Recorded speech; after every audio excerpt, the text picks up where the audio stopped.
Assalamualaikum warahmatullahi wabarakatuh.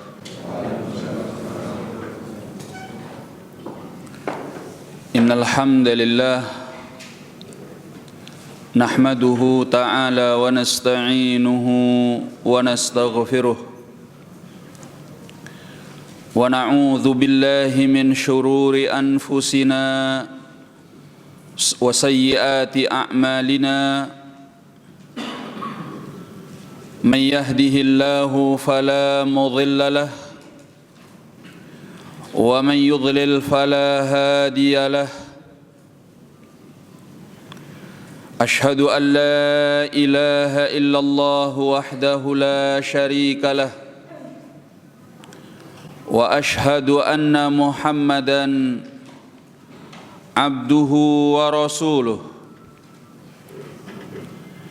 يا أيها الذين آمنوا اتقوا الله حق تقاته ولا تموتن إلا وأنتم مسلمون.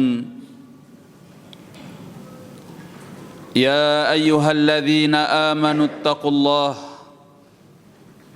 وقولوا قولا سديدا يصلح لكم أعمالكم ويغفر لكم ذنوبكم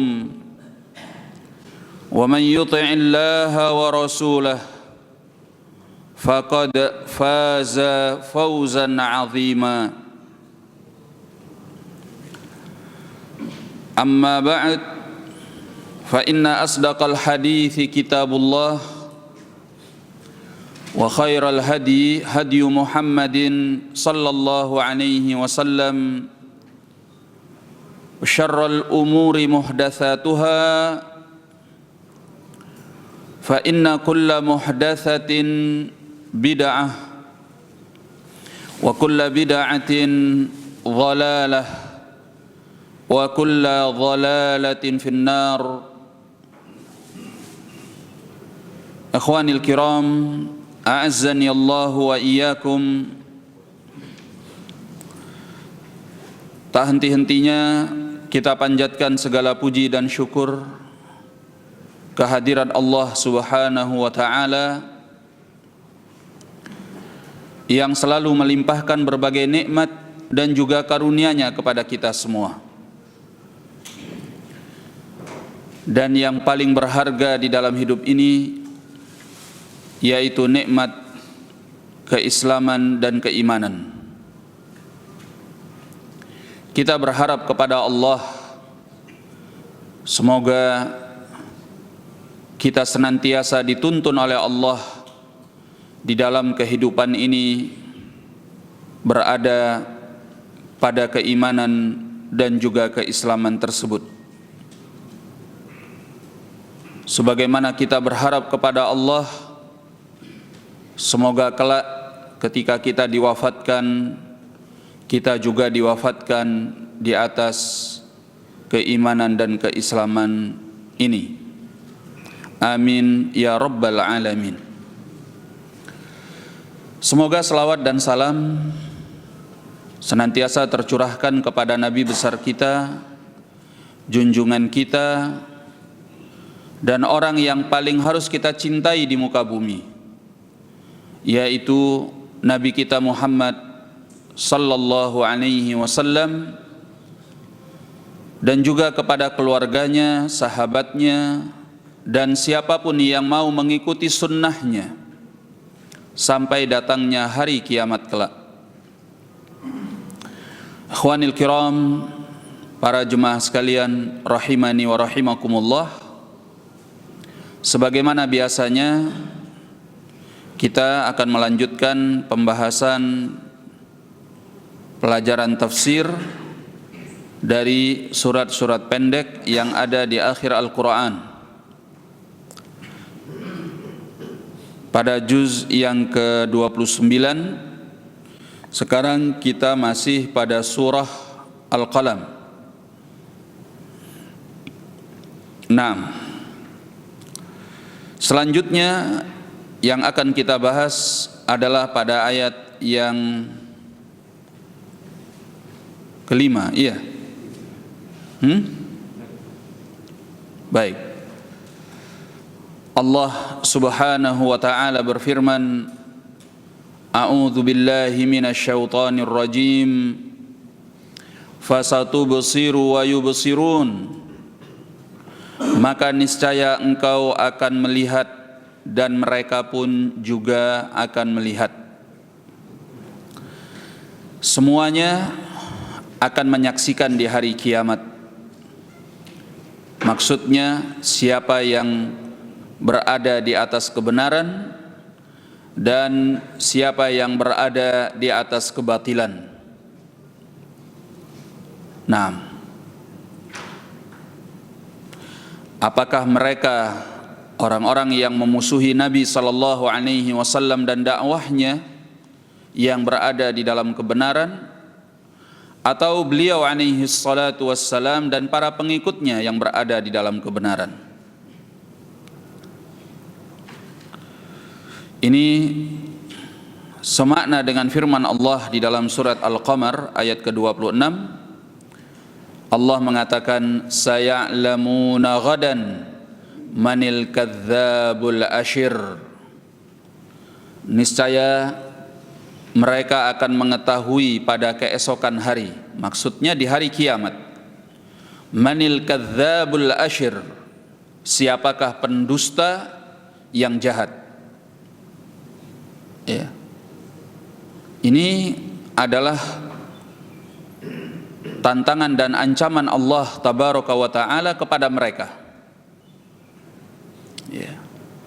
Boleh dibuktikan nantinya di hari kiamat siapa sesungguhnya yang memang berada di dalam kebenaran dan siapa yang berada di atas kebatilan. Juga seperti firman Allah tabaraka wa taala di dalam surat Saba ayat ke-24, wa inna aw iyyakum la'ala hudan aw fi dhalalin mubin. Ya. Dan apakah kami atau kalian yang berada di atas petunjuk atau berada di atas kesesatan yang nyata?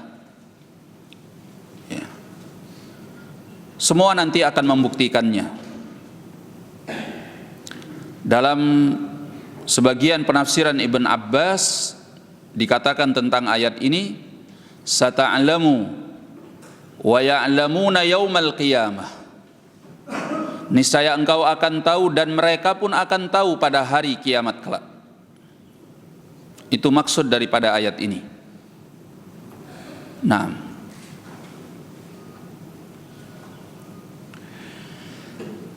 kemudian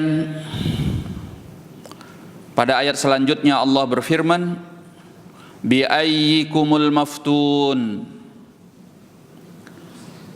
tentang siapakah di antara kalian orang yang terfitnah. Siapakah di antara kalian orang yang terfitnah? Datang dalam sebagian penafsiran Ibn Abbas, yang dimaksud terfitnah di sini adalah tertimpa oleh kegilaan. Ya. Mereka kan menuduh Nabi sallallahu alaihi wasallam sebagai orang yang gila karena mendakwahkan Islam.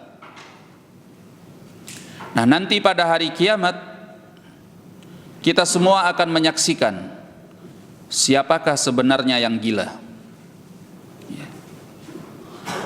Jadi al-maftun yang terfitnah di sini maksudnya al-maftun bil junun, ya, yang tertimpa oleh penyakit gila. Nah, karena orang yang menggunakan akal warasnya, akal sehatnya, pasti akan bisa berpikir.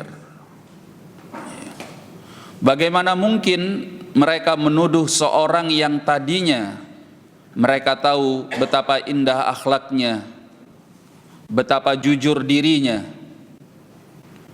ya, begitu mereka cintai dan begitu mereka sayangi, bahkan sampai mereka menggelarnya sebagai Al-Amin, ya. tanpa beliau minta. Mereka menggelarnya dengan Al-Amin, artinya orang yang terpercaya.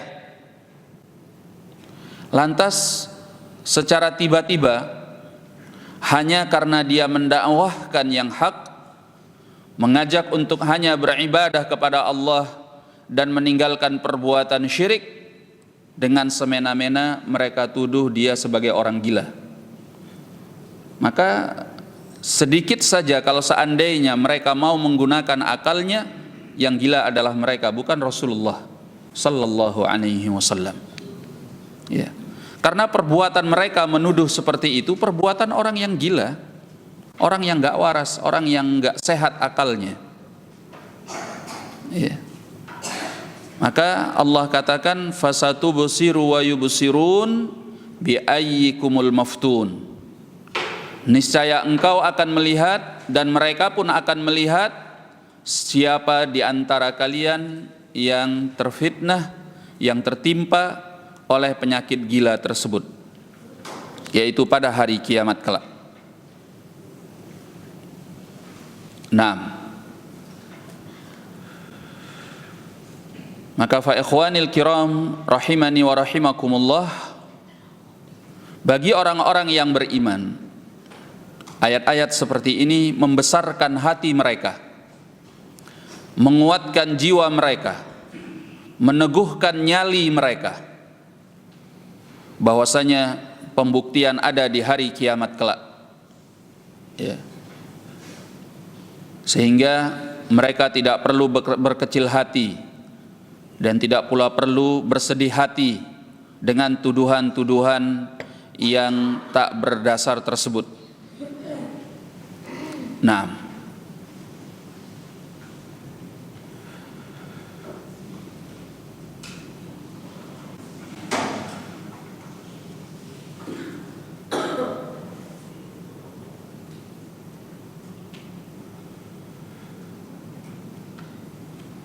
kemudian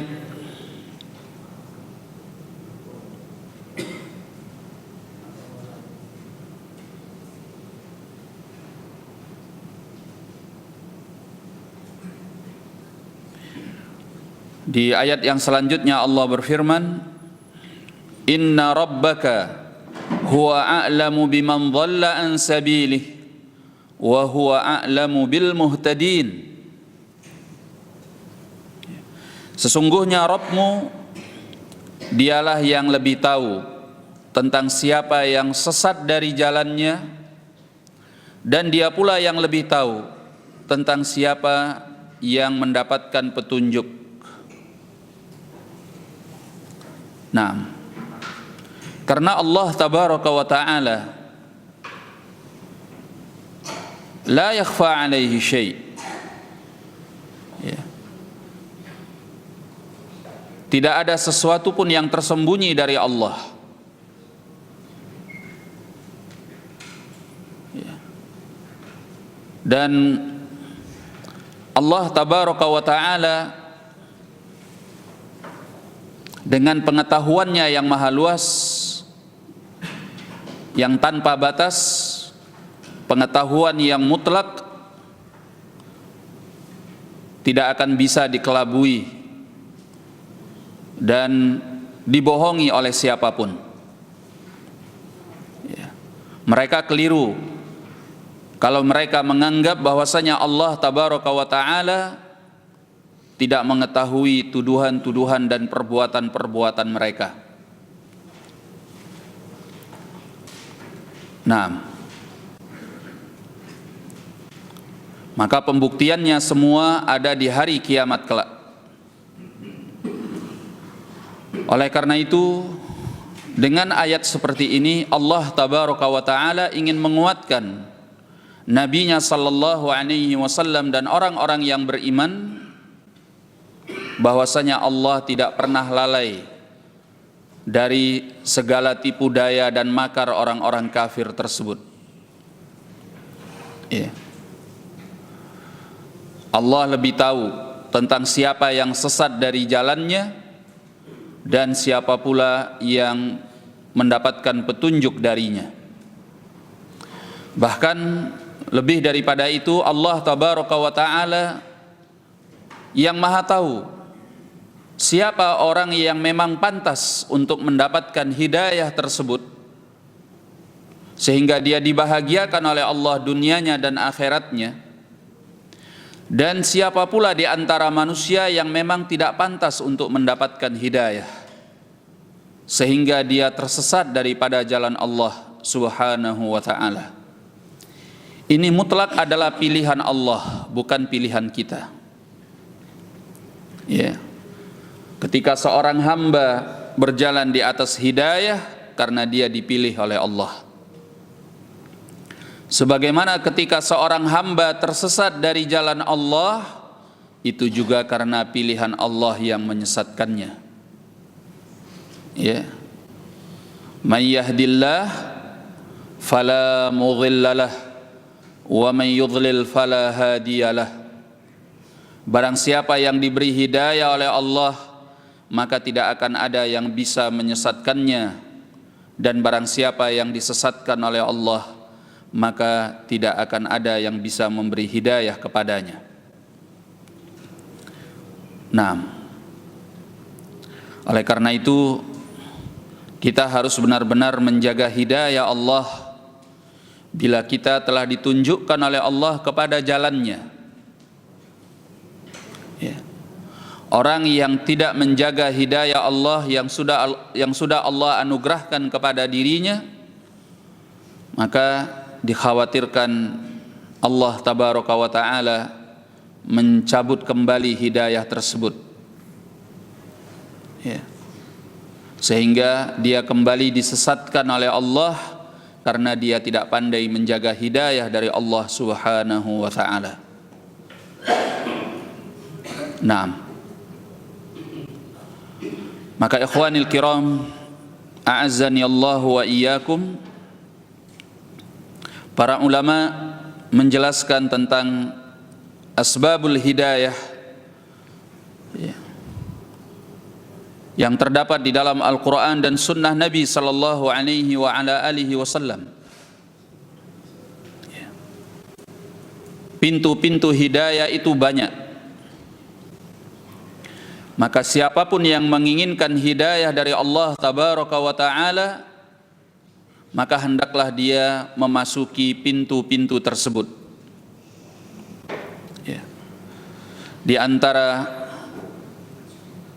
sebab mendapatkan hidayah, senantiasa dibimbing dan dituntun oleh Allah tabaraka wa ta'ala di dalam kehidupan ini adalah dengan berdoa. Ini salah satu cara kita untuk menjaga hidayah dari Allah, selalu meminta kepadanya. Dan ini hal yang sangat penting. Bahkan permintaan akan hidayah ini termaktub di dalam induk Al-Quran, yaitu surat Al-Fatihah yang kita baca pada setiap salat. Kita mengatakan ihdinas siratal mustaqim, tunjukkan kepada kami jalan yang lurus. Sebanyak 17 rakaat dalam sehari dan semalam pada salat yang 5 waktu, kita meminta kepada Allah dengan ucapan ihdinas siratal mustaqim, tunjukkan kepada kami ya Allah jalanmu yang lurus. Naam. Dan yang kedua di antara pintu hidayah adalah menuntut ilmu agama, mempelajari agama Allah tabaraka wa ta'ala. Siapapun yang ingin selalu berada di dalam jalan hidayah, dia harus melewati dan bersungguh-sungguh di dalam mempelajari agama Allah tabaraka wa ta'ala. Karena sumber dari segala kesesatan itu adalah kejahilan. Maka sumber dari segala hidayah di dalam Islam adalah mempelajari agamanya, menuntut ilmu agama. Ya.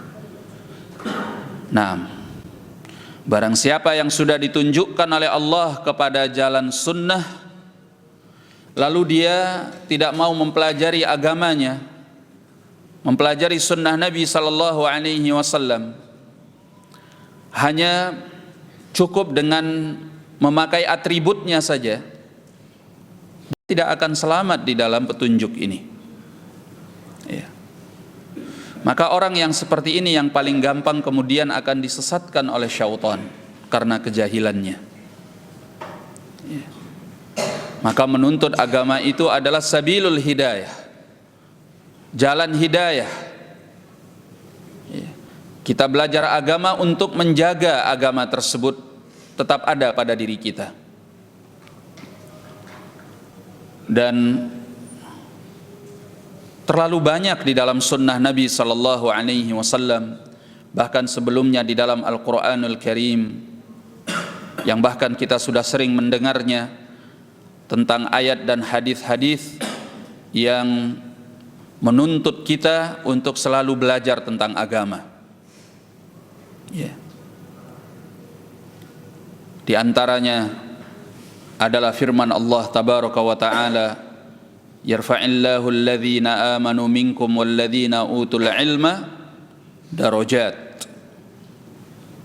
Allah mengangkat orang-orang yang beriman dan diberi ilmu di antara kalian beberapa derajat, yakni beberapa derajat di atas orang yang beriman dan tidak diberi ilmu. Juga firman Allah tabaraka wa ta'ala, qul hal yastawil ladzina ya'lamuna wal ladzina la ya'lamun. Apakah sama orang yang berilmu dengan orang yang tidak berilmu? Jawabannya sudah pasti, tentu saja tidak sama. Ya. Nah, juga sabda Nabi sallallahu alaihi wa ala alihi wasallam, man yuridillahu bihi khairan yufaqihu fid din. Barang siapa yang Allah inginkan kebaikan untuknya, Allah fahamkan dia tentang agama.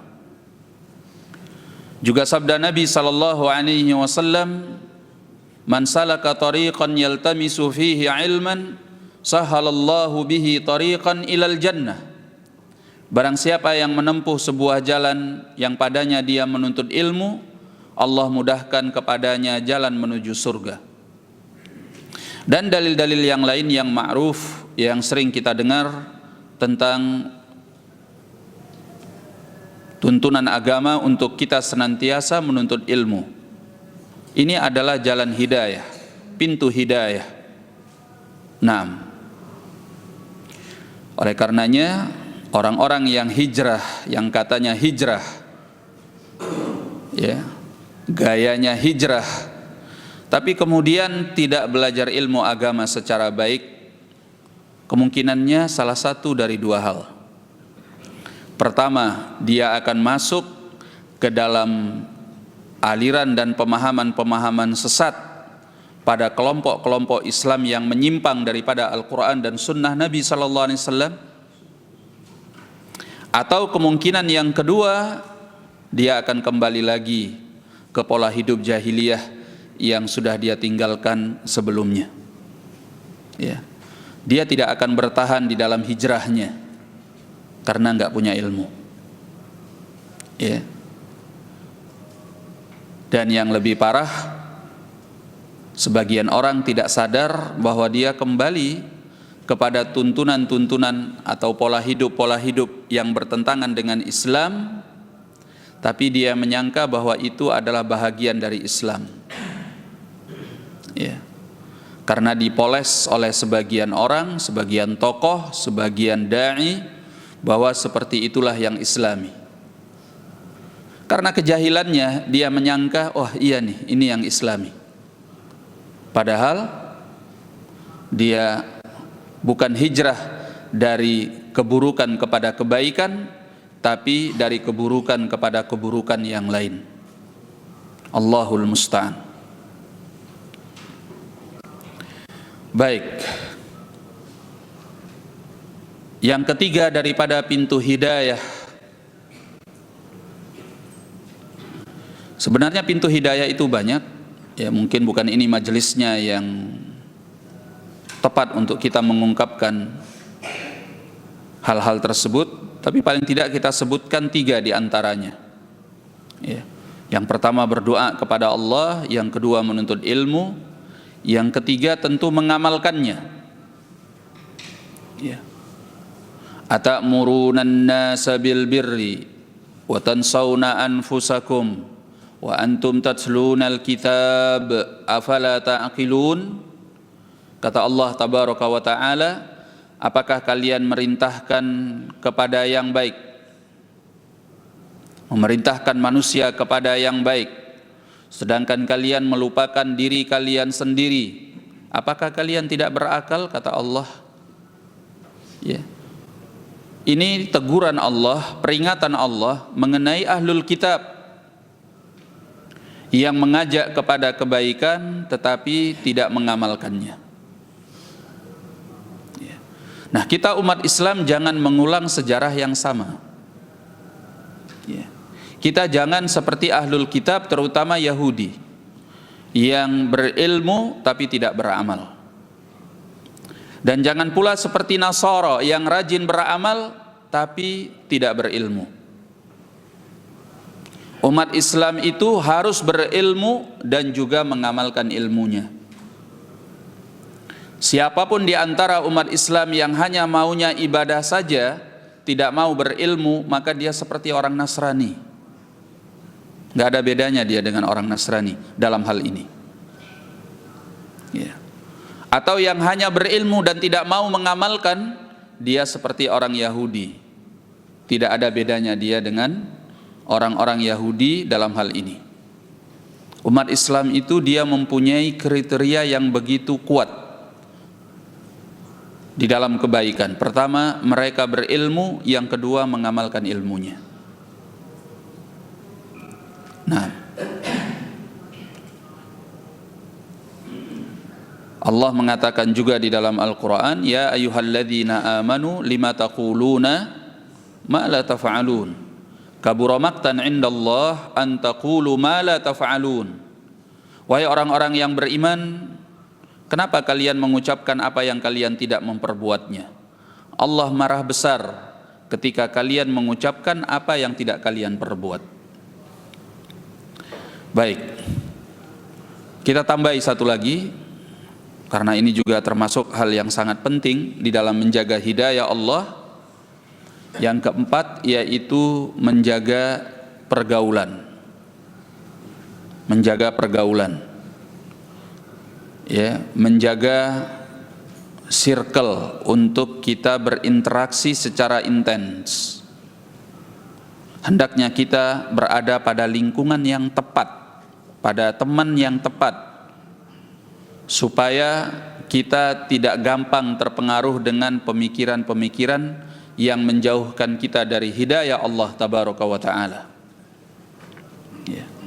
Sebagaimana sabda Nabi sallallahu alaihi wasallam, al-mar'u ala dini khalilih falyanzur ahadukum man yukhalil. Setiap orang itu sesuai dengan agama teman dekatnya, maka hendaklah seseorang di antara kalian melihat siapa dari teman dekatnya tersebut. Nah, fa ikhwanil kiram, a'azzani Allah wa iyyakum. Selanjutnya Allah tabaraka wa ta'ala berfirman, fala tuti'il mukadzibin.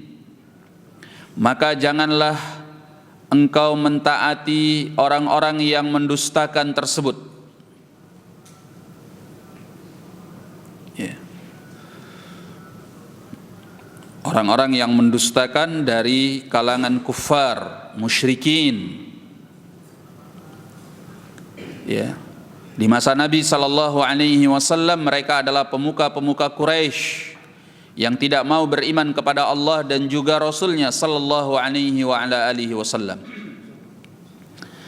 Maka Allah melarang beliau alaihi salatu wassalam untuk mengikuti dan memperturutkan kemauan mereka. Ya. yang menginginkan beliau berpaling daripada jalan Allah Subhanahu wa taala. Nah, oleh karenanya kita juga jangan termakan dengan mulut-mulut manis para tokoh-tokoh besar atau pemuka-pemuka masyarakat atau tokoh-tokoh nasional yang akan bisa memalingkan kita dari agama Allah Subhanahu wa taala. Ya. Seseorang harus mengukur segala sesuatu dengan tuntunan Al-Quran dan Sunnah. Ya. Dan jangan mengikuti orang-orang yang memalingkan daripada keduanya, walaupun dia tokoh.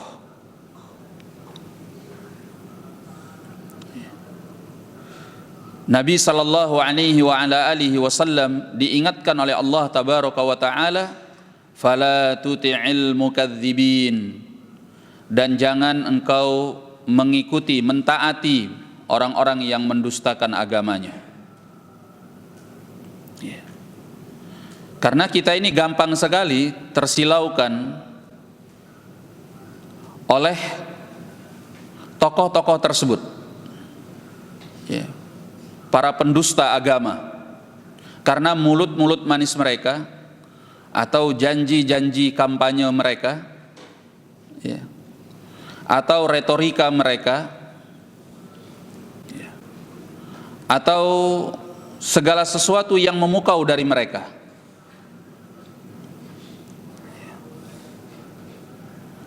Maka seorang hamba harus mengukur segala sesuatunya dengan Al-Quran dan Sunnah Rasulullah sallallahu alaihi wa ala alihi wasallam.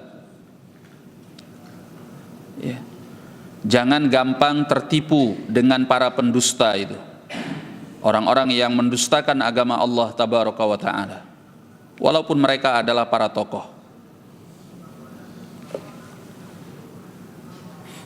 Nah, waddu law tudhinu fayudhinun, mereka ingin kalau seandainya engkau bersikap lunak, maka mereka pun akan bersikap lunak. Ini yang mau mereka tawarkan kepada Nabi sallallahu alaihi wasallam. Nggak usah keras-keras lah, nggak usah terlalu ekstrim lah, itulah bahasanya kita sekarang. Santai aja bro katanya, jangan terlalu kenceng gitu.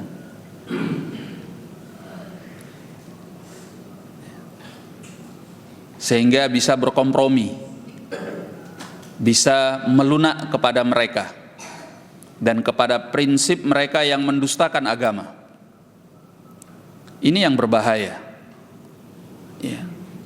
Tawaran-tawaran dan pemikiran-pemikiran seperti ini sering dilayangkan kepada orang-orang yang mendakwahkan Islam, mendakwahkan agama Allah, mendakwahkan sunnah Nabi sallallahu alaihi wasallam. Bahkan tawaran ini pernah diajukan kepada Nabi alaihi salatu wassalam.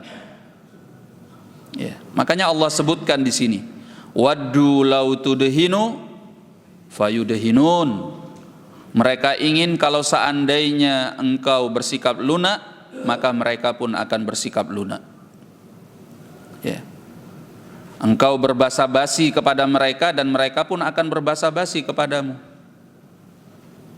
Engkau turunkan sedikit sikap standarmu terhadap agama yang harus seperti tuntunan Allah dan Rasulnya. Engkau melunaklah. Kalau engkau melunak, nah mereka pun akan melunak katanya. Oleh karenanya, kalau kita menyampaikan agama ini memperturutkan maunya manusia, gampang diterima orang. Misalnya nih, kita mau menyebarkan agama, tinggal kita lihat supaya gampang agama ini diterima oleh orang banyak, kira-kira mereka itu maunya apa? Oh, maunya panggung musik, dangdutan. Ya. Kalau bisa pakai nyawer gitu. Ya udah buat aja panggung, dangdutan, nyawer, setelah itu kajian. Udah nanti banyak tuh yang ikut. Ya semua orang senang gitu. Nah, apalagi mereka senang nanggap wayang. Ah ya udah. Kalau gitu kita buat wayang yang Islami. Nanggap wayang yang Islami, ceritanya dimasukkan ada nuansa-nuansa Islamnya gitu. Ya.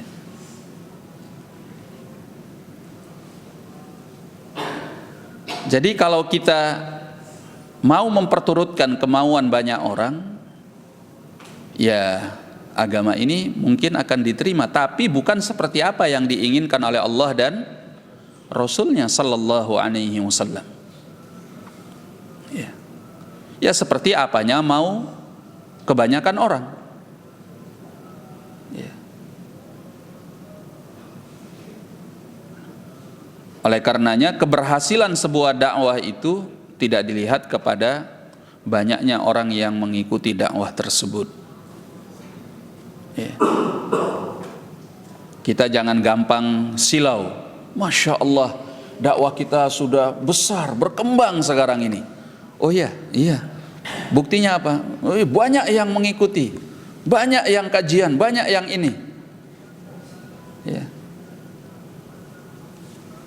Tapi ternyata isinya sampah semua. Kenapa sampah? Ya, karena cara dakwahnya mengikuti kemauan orang banyak. Bukan agama Allah sebagaimana yang Allah ajarkan di dalam Al-Quran dan Sunnah Nabi Sallallahu Alaihi Wasallam. Nah ini menjadi masalah. Ya. Itulah yang memang diinginkan oleh orang-orang yang mendustakan agama Allah. Kita mau berbasa-basi, mau bersikap lunak terhadap hal-hal yang menyimpang daripada agama Allah Tabaraka wa Ta'ala.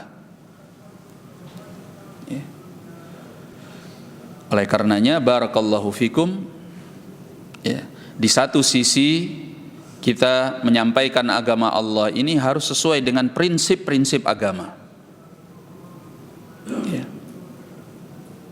Hal-hal yang menjadi prinsip, yang menjadi keyakinan, hal-hal yang baku di dalam sunnah Nabi Sallallahu Alaihi Wasallam, kita tidak boleh bergeser darinya. Tapi harus disampaikan dengan cara yang hikmah, ya, dengan cara yang lemah lembut, dengan cara yang tidak kaku, tidak keras. Tidak kaku, tidak keras itu bukan bermakna bahwa kita bergeser dari hal yang prinsip, bahwa kita meninggalkan sesuatu yang sudah menjadi keyakinan yang diajarkan oleh Allah dan Rasulnya Sallallahu Alaihi Wasallam. Bukan berarti kemudian kita melunak di dalam hal-hal yang sudah menjadi harga mati di dalam Al-Quran dan Sunnah Nabi Sallallahu Alaihi Wasallam. Ini tidak boleh berubah sedikit pun. Tapi tinggal caranya kita harus menyampaikan dengan baik, ya, dengan kasih sayang, dengan lemah lembut, dengan kata-kata yang baik, ya, dengan akhlak yang mulia seperti yang diajarkan oleh Nabi Sallallahu Alaihi Wasallam. Tapi bergeser prinsipnya tidak, bergeser keyakinannya tidak, ya. Yang batil tetap kita katakan batil, yang syirik tetap kita katakan syirik, yang bid'ah tetap kita katakan bid'ah, yang maksiat tetap kita katakan maksiat, ya. Walaupun hanya dengan suara yang lemah lembut, Pak ini bid'ah.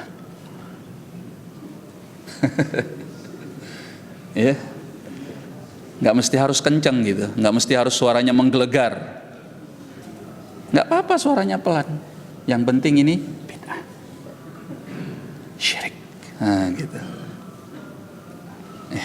Yang namanya prinsip nggak boleh dirubah. Ya. Tinggal bagaimana kita menyampaikannya secara baik dengan lemah lembut. Nah, dan juga barakallahu fikum, ya tentunya sesuai dengan prioritas di dalam dakwah, mendahulukan yang paling penting, kemudian yang berikutnya. Ya, hal-hal yang bersifat akidah, tauhid. Ya. Nah, para ulama menyampaikan agama ini bukan dengan basa-basi dan melunak, tetapi dengan hikmah dan sikap yang baik, akhlak yang mulia. Ya. Dengan apa yang disukai oleh manusia, tetapi sesuai, tetap berada di dalam jalur sunnah Nabi sallallahu alaihi wasallam. Ya. Bukan meninggalkan hal-hal yang menjadi tuntunan Allah dan Rasulnya sallallahu alaihi wasallam. Itu yang membedakan antara dakwah yang hak dengan dakwah yang batil. Makanya kita nggak perlu bersedih hati kalau kita sudah menyampaikan dakwah ini sebagaimana yang Allah inginkan dan juga Rasulnya sallallahu alaihi wasallam sesuai dengan Al-Quran dan Sunnah dengan cara yang baik, tapi nggak ada yang mau dengar, nggak ada yang mau ikut, hanya satu dua, nggak ada masalah. Ya, itu bukan kegagalan. Nggak ada orang mau ngaji. Ya, misalnya karena kajiannya serius banget. Ya, kalau ngaji di situ ana mumet katanya. Kenapa? Serius banget ngajinya. Ayat, hadis, ucapan ulama, kaedahnya begini. Ya, waduh, nggak ada lucu-lucunya. Mumet dia. Kemudian banyak yang kemudian nggak mau ngaji, ya nggak apa-apa. Ya. Gagal dakwahnya? Tidak. Kenapa harus gagal? Selama yang disampaikan adalah kebenaran, itu adalah keberhasilan. Ya. Bahkan di hari kiamat kelak, sebagaimana dalam hadis Ibn Abbas, Nabi sallallahu alaihi wasallam menyatakan apa? Wa ra'aitun nabiyya wa ma'ahur rahad. Aku lihat seorang nabi, pengikutnya itu hanya sekelompok orang, sekelompok kecil.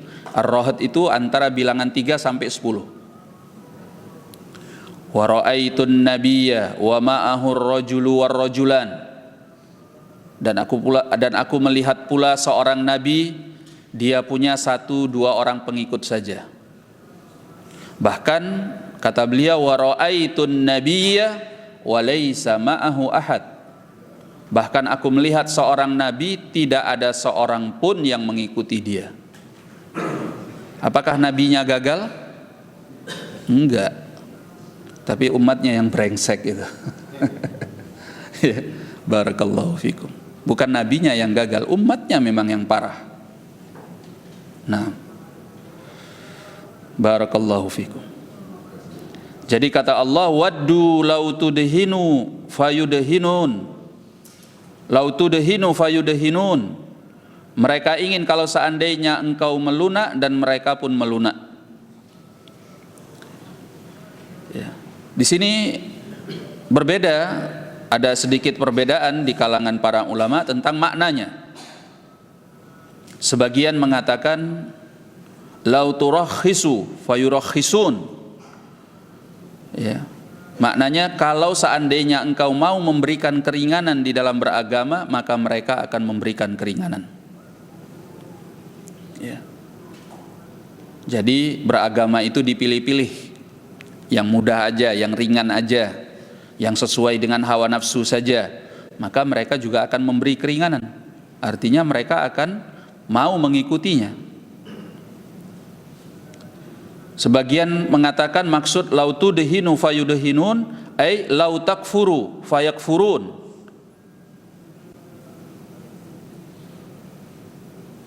Nah, kalau engkau mau kafir, maka mereka akan ikut pula seperti itu. Mereka akan ikut pula untuk kafir. Kata Al-Imam At-Tabari rahimahullah di dalam tafsirnya, Wa aulal aqwal fi dzalika bis-shawab qaulu man qala ma'na dzalik wadda haula al-musyrikun ya Muhammad law talinu lahum fi dinik bi ijabatika iyyahum ila rukuni ila alihatihim fayalinuna laka fi ilahika. Kata Imam At-Tabari rahimahullah di dalam tafsirnya bahwa ucapan yang paling pantas dikatakan benar dari beberapa penafsiran tentang ayat ini, yaitu pendapat yang mengatakan bahwa makna ayat bahwa mereka orang-orang musyrik itu, wahai Muhammad, kalau seandainya engkau lunak kepada mereka di dalam agamamu, sehingga engkau mau menyambut ajakan mereka untuk condong kepada Tuhan-Tuhan mereka, maka mereka pun akan bersikap lunak kepadamu terhadap mengibadahi Tuhanmu. Ya. Kama qala jalla thana'uh, sebagaimana Allah yang mulia sanjungannya berfirman di dalam Al-Quran, walaula an thabbatnaka laqad kitta tarkanu ilaihim syai'an qalila. Ya. Kalau bukan kami yang mengokohkan engkau, niscaya engkau akan condong kepada mereka walaupun sedikit. Idzan la adzaqnaka dhi'fal hayat wa dhi'fal mamat thumma la tajidu laka alaina nasira. Kemudian kami akan rasakan kepadamu kelemahan di dalam hidup dan kelemahan setelah kematian, kemudian engkau tidak akan mendapati penolong atas kami. Nah, akhwani ma'asyiral muslimin rahimani wa rahimakumullah. Jadi ini yang paling benar menurut Al-Imam At-Tabari rahimahullah. Ya, maksud dari ayat ini bahwa Nabi SAW mereka inginkan untuk lunak di dalam beragama, bersikap lembek, luyu, kayak ager-ager. Ya, ya maulah sedikit berkompromi dengan Tuhan-Tuhan kami. Kalau engkau mau berkompromi dengan Tuhan-Tuhan kami, kami juga akan kompromi dengan Tuhanmu, dengan cara ibadahmu. Ya. Memang itu yang diinginkan oleh orang-orang kafir ini. Sampai sekarang pun juga demikian. Kepingin umat Islam ini ya jangan ekstrim lah, jangan kenceng lah. Ya, ya saling menjaga kerukunan di dalam beragama. Kalau bisa ya kita saling memberikan apresiasi, dukungan kepada agamanya masing-masing. Ya. Sehingga Islamnya ada kekristen-kristenannya, Kristennya ada keislaman. Pernah lihat ya ada video yang orang azan di gereja itu? Na'udzubillah. Ya. Nah, kemudian yang di masjid baca Injil. Ya, memang yang diinginkan tuh yang seperti itu dari dulu, supaya umat Islam ini lembek lunak terhadap prinsip-prinsip agamanya. Waddu law tudhinu fayudhinun. Nah, dan ini yang selalu disuarakan oleh orang-orang liberal. Oleh karenanya mereka menganggap umat Islam ini selalu menjadi ancaman dengan sikapnya yang teguh dan kokoh di atas agamanya, dianggap ekstrim, ya, radikal, militan. Ya. Kalau yang dimaksud radikal, militan, ekstrim adalah teguh di dalam agama yang benar, ya nggak apa-apa, memang begitu. Tapi bukan berarti kemudian ketika seorang berpegang teguh dengan Islam ini menjadi ancaman kepada umat manusia. Justru dengan adanya Islam mendatangkan kedamaian. Ya.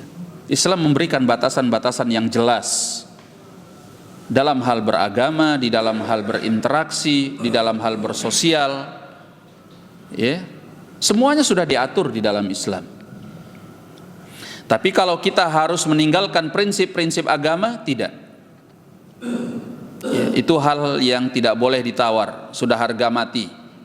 Kita harus tidak boleh benci kepada orang-orang kafir misalnya. Oh maaf, itu sudah harga mati di dalam Islam. Orang yang beriman itu harus benci kepada orang-orang kafir. Berarti kalian teroris dong, sebentar lagi kalian akan membunuh kami. Tidak, siapa yang bilang? Benci itu bukan berarti melakukan tindakan teror. Ya, Islam itu sudah memberikan batasan. Benci itu urusan hati. Adapun tindakan itu sudah diatur di dalam Islam, bahwa seorang muslim tidak boleh mencelakai orang-orang kafir yang bukan harbi. Iya. Orang kafir zimmi, orang kafir muahad, orang kafir musta'man. Ini tidak boleh untuk dirampas hartanya ataupun ditumpahkan darahnya, karena ada aturannya di dalam Islam. Satu jenis orang kafir yang memang secara tindakan boleh ditumpahkan darahnya dan diambil hartanya, yaitu kafir harbi yang memerangi dan mengangkat senjata kepada umat Islam. Ya. Oleh karenanya, kalau kalian angkat senjata, ya afwan, kami layani. Gitu. Iya kan? Tapi kalau kalian tidak angkat senjata kepada umat Islam, bahkan Allah tabaraka wa ta'ala memerintahkan ataupun membolehkan di dalam Islam untuk kita membalas kebaikan orang-orang yang tidak memusuhi Islam dengan kebaikan pula. Kalau kalian baik, kami baik. Kalau kalian angkat senjata, ayo, gitu. Ya, ini nggak bisa ditawar-tawar kalau ini mah. Nah, oleh karenanya umat Islam itu selalu menjaga kedamaian, menjaga sebagai rahmatan lil alamin. Nah, jadi ikhwani ma'asyiral muslimin rahimani wa rahimakumullah, Allah mengatakan waddu law tudhinu fayudhinun. Baik. Kemudian wala tuti' kulla hallafin mahin, dan janganlah engkau mengikuti setiap orang yang suka bersumpah lagi hina.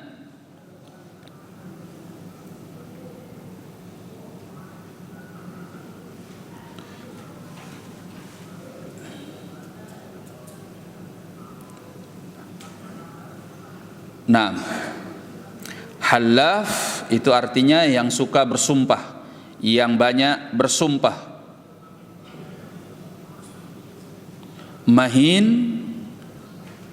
haqir, fajir, orang yang hina lagi jahat. Ya. Orang kalau sudah bejat, maka dia tidak akan segan-segan untuk bersumpah walaupun dia melanggar sumpahnya. Bahkan banyak pula dari orang-orang yang bejat itu menggunakan sumpah sebagai tameng untuk kejahatannya, untuk penipuannya, untuk pemalsuannya. Ya. Maka Allah mengatakan wala tuti' kulla hallafin mahin, dan jangan engkau ikuti setiap orang yang suka bersumpah lagi hina. Maka sebagai seorang muslim jangan mudah-mudah bersumpah. Ya. Orang yang gampang-gampang bersumpah atas nama Allah, ini menunjukkan adanya sikap yang tidak mengagungkan Allah tabaraka wa ta'ala. Ya. Bahkan cenderung kepada meremehkan nama Allah yang dia pakai di dalam sumpahnya tersebut.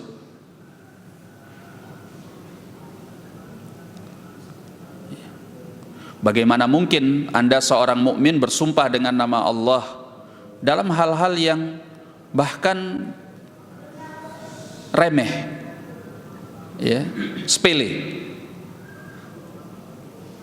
Itu menunjukkan bahwa Anda tidak menghargai Allah tabaraka wa ta'ala.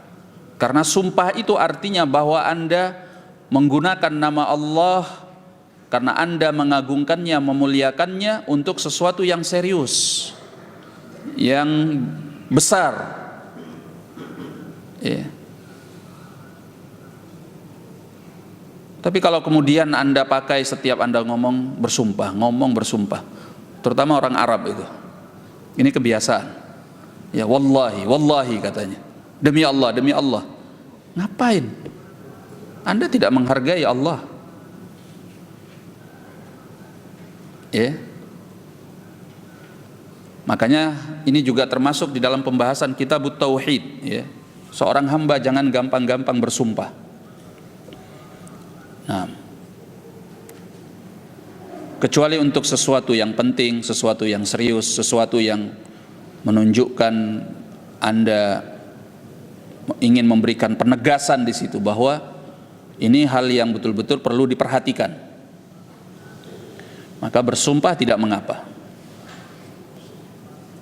Dan yang lebih parah, menggunakan sumpah itu sebagai tameng untuk sebuah kejahatan. Kalau ini sifatnya kaum munafikin, ya, menggunakan sumpah sebagai tameng di dalam kejahatan, ini sifatnya munafikin. Makanya kata Allah di dalam Al-Quran, ittakhadhu aymanahum junnatan fasaddu an sabilillah. Mereka, kata Allah, menjadikan sumpah-sumpah mereka sebagai tameng, lalu mereka menyesatkan dari jalan Allah. Nah, siapa di antara manusia yang juga gampang bersumpah? Pedagang biasanya. Ini bagus, demi Allah gitu ya. Wallahi, ana belinya harganya segini, padahal dia sudah untung. Ya. Bersumpah dengan sumpah yang palsu, bahkan menggunakan nama Allah tabaraka wa ta'ala. Nah, yang lebih parah lagi, dia bermudah-mudahan dusta dalam sumpahnya dengan nama Allah, tapi kalau sumpahnya pakai nama yang selain Allah, nah dia nggak berani main-main. Ya, kalau sumpahnya dengan menggunakan nama seorang wali, nama seorang yang dikeramatkan, dia nggak berani main-main. Tapi kalau bersumpah dengan nama Allah, dia dusta. Ini lebih parah lagi. Ada nggak yang kayak gitu? Ya ada. Ya. Ada orang kalau diminta bersumpah atas nama Allah, walaupun dusta, dia bersumpah demi Allah. Ya udah, kalau gitu Anda sumpah dengan nama Wali Songo, baru dia takut. Ini parah ini. Ya. Padahal tidak boleh bersumpah dengan nama selain Allah, karena perbuatan itu adalah perbuatan syirik. Sedangkan bersumpah dengan nama Allah, ini adalah bentuk pemuliaan kepada Allah tabaraka wa ta'ala dan bahagian dari tauhid. Nah, jadi Allah mengatakan fala tuti' kulla hallafin wala tuti' kulla hallafin mahin, dan jangan engkau ikuti setiap orang yang suka bersumpah dan lagi hina. Mahin, hakir, fajir. Nah, baik, kita berhenti dulu sampai di sini. Wallahu a'lam bissawab. Apa antum mau bagi hadiah buku? Oh iya. Ya, ya. Baik, baik. Dilihat dulu. Enggak, nanti aja setelah. Ada yang mau bertanya? Baik, silakan. Oh ya, silakan. Tadi masalah pemandangan kita. Ini ada seorang yang habis pulang haji, tapi dia ini tidak mengadakan kajian, tapi dia ini menangkap wayang dengan cerita bila melakukan soto. Gimana Ustaz? Itu kan itu masih dapat Ustaz melalui wayang. tanah gitu Ustaz. Yang jadi pertanyaannya apa? Diperjelas pertanyaannya. Pertanyaannya itu Ustaz, orang yang sudah itu pulang dari haji itu dia itu mendatangkan bayang itu Ustaz. Itu tolong. Itu boleh apa tidak? Oh. Kalau makanya harus jelas pertanyaannya, boleh atau tidak, atau ada enggak orang seperti itu. Baik. Kalau ditanya boleh atau tidak, ya tentu saja tidak ya. Karena kita tahu sendiri banyak cerita dari perwayangan itu yang tidak sesuai dengan nafas Islam. Kalau orang belajar Islam secara benar, belajar sunnah Nabi Sallallahu Alaihi Wasallam, dia akan tahu banyak ceritanya yang bertentangan dengan nafas Islam. Jadi ngapain dia nanggap yang kayak gitu? Tapi dia udah pulang haji, ya kenapa emang kalau dia pulang haji? Banyak orang yang pulang haji nggak ngerti agama juga gitu. Bahkan melaksanakan hajinya pun tidak banyak yang tidak sesuai dengan tuntunan agama. Nah, orang haji kemudian melakukan syirik di tanah suci sana ada nggak? Banyak. Terus gimana? Ya nggak gimana-gimana. Ya begitulah kenyataannya. Oleh karenanya kita yang mengerti sunnah Nabi Sallallahu Alaihi Wasallam, pertama kita bersyukur kepada Allah. Allah beri hidayah kepada kita, Allah tunjukkan kepada kita mana Islam yang benar. Yang kedua, kita doakan saja mereka itu, semoga suatu saat Allah memberikan hidayah sunnah kepada mereka, sehingga mereka meninggalkan hal-hal yang tidak baik tersebut. Begitu, barakallahu fiikum. Tapi dari Jamwani Songo itu ada doa yang berdakwah melalui wayangan. Makanya tolak ukur kita di dalam dakwah adalah Rasulullah Sallallahu Alaihi Wasallam. Dakwah itu tolak ukurnya Al-Quran dan Sunnah Nabi Sallallahu Alaihi Wasallam, bukan orang-orang yang belakangan, apalagi ya wali-wali yang dikatakan sebagai wali songo. Mereka bukan tolak ukur. Nggak usahkan mereka, bahkan imam-imam yang jauh lebih besar dari mereka, Imam Syafi'i, Imam Ahmad, Imam Malik, Abu Hanifah, ya, imam mazhab yang 4 pun bukan tolak ukur di dalam kebenaran. Tolak ukur kita tetap Al-Quran dan Sunnah Nabi Sallallahu Alaihi Wasallam. Tapi kan kita nggak bisa memahami Al-Quran dan Sunnah tanpa ulama-ulama tersebut.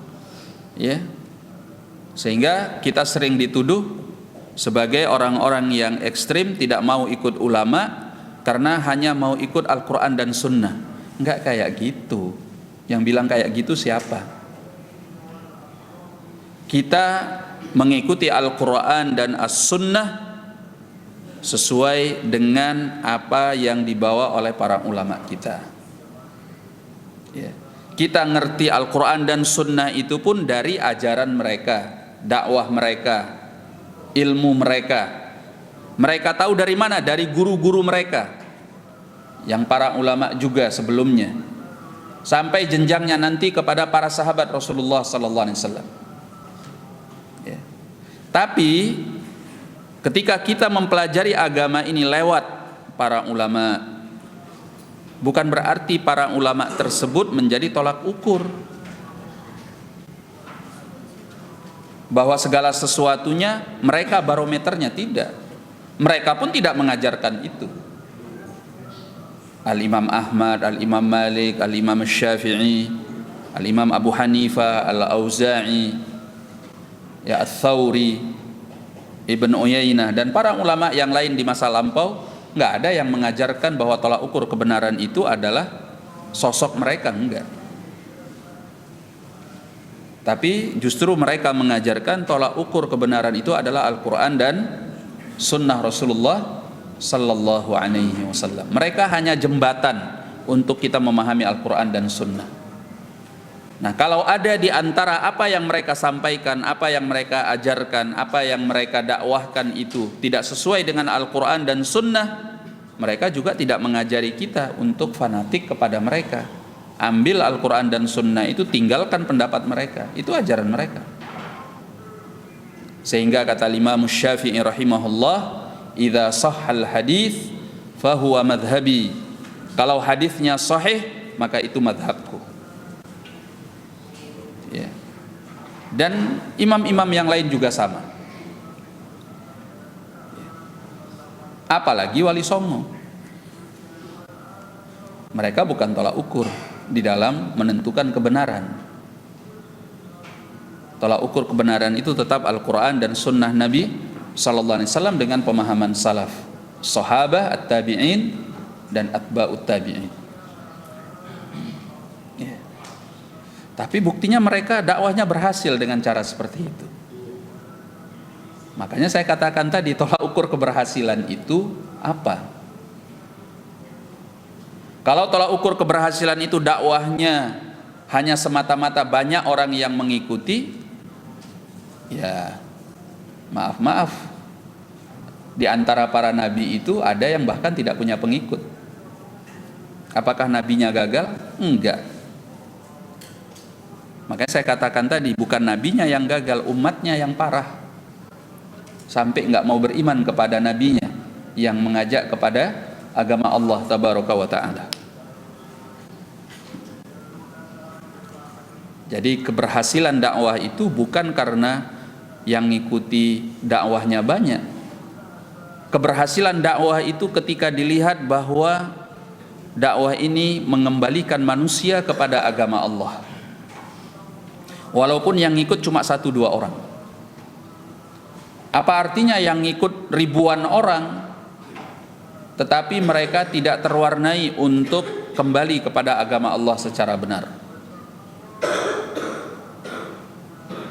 Itu belum dikatakan berhasil.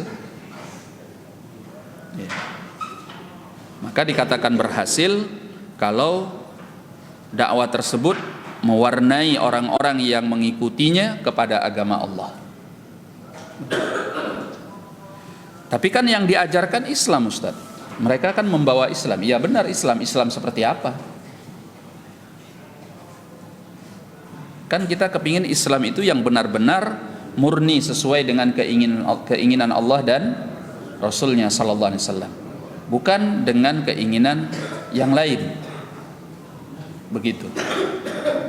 Jadi bukan tolak ukur ya, dakwahnya Wali Songo. Nah, barakallahu fiik. Nah, silakan Pak. Bismillah, ini ada titipan dari Akhwat di lantai 1. Bagaimana jika ada teman yang kalau kita berdalil berpemahaman bahwasanya kita ini didogma atau didoktrin? Kita ini itu siapa? Coba ulangi pertanyaannya. Bagaimana jika ada teman yang kita berdalil mereka berpemahaman bahwasanya kita ini didogma, didoktrin. Ya nggak apa-apa. Alhamdulillah kita didoktrin. Kalau doktrinnya itu adalah Al-Quran, Sunnah Nabi Sallallahu Alaihi Wasallam, ya kan, pemahamannya sahabat, tabi'in, atba'ut tabi'in. Alhamdulillah. Antum mau nggak didogma dengan Al-Quran, Sunnah, pemahaman salaf? Ana mau. Itu yang ana inginkan. Didoktrin dengan kebenaran. Nggak apa-apa kan? Yang jadi masalah kalau kita didoktrin dengan pemikiran tokoh tertentu, dengan pemahaman aliran tertentu. Nah, kalau ini menyimpang daripada Al-Quran dan Sunnah Nabi Sallallahu Alaihi Wasallam, itu yang jadi masalah. Iya. Kalau kita didoktrin dengan pemahaman sesat yang menyimpang daripada Al-Quran dan Sunnah Nabi alaihi salatu wassalam, dari pemahaman salaf, nah itu yang masalah. Kita didoktrin misalnya dengan pemahaman Khawarij, kita didoktrin dengan pemahaman Murji'ah, kita didoktrin dengan pemahaman Syiah, kita didoktrin dengan pemahaman-pemahaman yang menyimpang. Nah, itu yang masalah. Tapi kalau kita didoktrin dengan pemahaman sunnah, ya alhamdulillah. Iya enggak? Kita diajari Al-Quran, Al-Qurannya begini, sunnahnya begini, pemahaman salafnya, sahabat tabi'in dan atba'ut tabi'in, ulama-ulama masa lampau seperti ini, ya, hujahnya demikian, ya, referensinya ini, sumbernya ini. Dakwah kita ini semuanya jelas, ya. Kalau mau berdiskusi secara ilmiah, ada sumbernya semua. Apa yang disampaikan oleh ustaz-ustaz sunnah itu ada sumbernya, ya. Maka bisa dirujuk kembali kepada kitab-kitab tersebut yang ditulis oleh para ulama-ulama sunnah di masa lampau. Ada rujukannya, bukan datang dari mereka. Ya maaf kalau itu datang dari mereka, ya untuk apa mengikuti mereka? Makanya dahulu guru kami Syekh Al-Walid Al-Muhaddits Muqbil bin Hadi Al-Wadi'i rahimahullah, beliau mengatakan kalau seandainya kita ini harus taklid, mengikuti seseorang secara membabi buta, ya, tentu orang yang paling patut untuk kita ikuti adalah Abu Bakar, Umar, Utsman, Ali bin Abi Thalib radhiyallahu anhum, sahabat, orang-orang yang mulia yang langsung belajar sunnah kepada Nabi alaihi salatu wassalam. Ya, ngapain kita ngikutin ulama-ulama belakangan yang mereka itu lebih banyak salahnya daripada orang-orang terdahulu yang berada di dalam sunnah. Tapi meskipun begitu, kita tetap tidak boleh fanatik, bahkan walaupun kepada Abu Bakar, bahkan walaupun kepada Umar, ya, karena Islam itu menolak kefanatikan. Oleh karenanya, sebuah peristiwa di masa as-sahabah, ada orang-orang yang selalu membawakan fatwa Abu Bakar dan Umar di hadapan Ibn Abbas, yang waktu itu tentang haji, di mana haji dilarang untuk tamattu di masa Abu Bakar dan Umar. Padahal Ibn Abbas mengatakan, ya nggak apa-apa haji tamattu, bahkan Nabi SAW menginginkan itu, dalilnya ada. Beliau membawakan hadis Nabi SAW. Lalu kata Ibn Abbas, aqulu qala Rasulullah sallallahu alaihi wasallam. Aku katakan kepada kalian, bersabda Rasulullah sallallahu alaihi wasallam.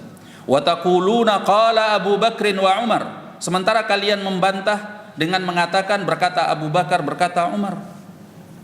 Apa ini? Kata Ibn Abbas melanjutkan ucapannya, ushiku atau yushiku antunazzala alaikum hijaratun minas sama. Aku khawatir kalian akan dihujani batu dari langit. Dengan sikap seperti ini, karena yang dibawakan adalah ucapan Nabi SAW, kalian menentangnya dengan ucapan Abu Bakar dan Umar.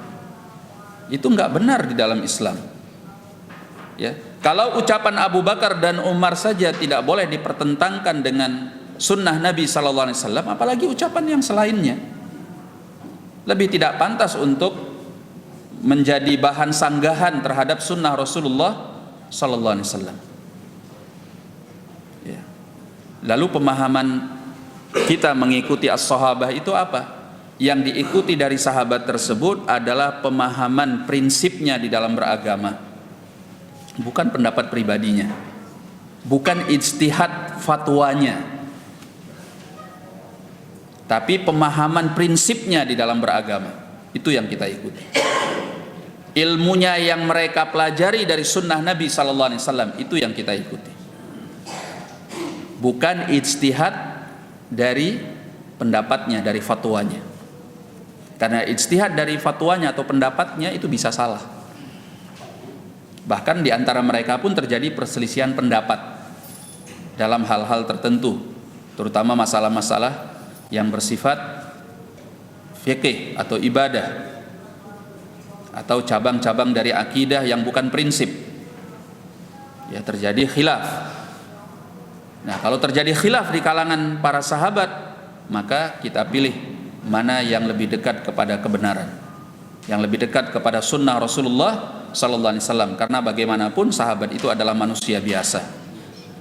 Ya, kalau itu pendapatnya mungkin dia salah. Barangkali tidak sampai kepadanya hadis. Nah, apalagi yang selain dari sahabat Rasulullah sallallahu alaihi wasallam. Begitu. Jadi kalau ceritanya antum itu didoktrin ngaji di sana, nah saya didoktrin apa? Ada nggak yang salah?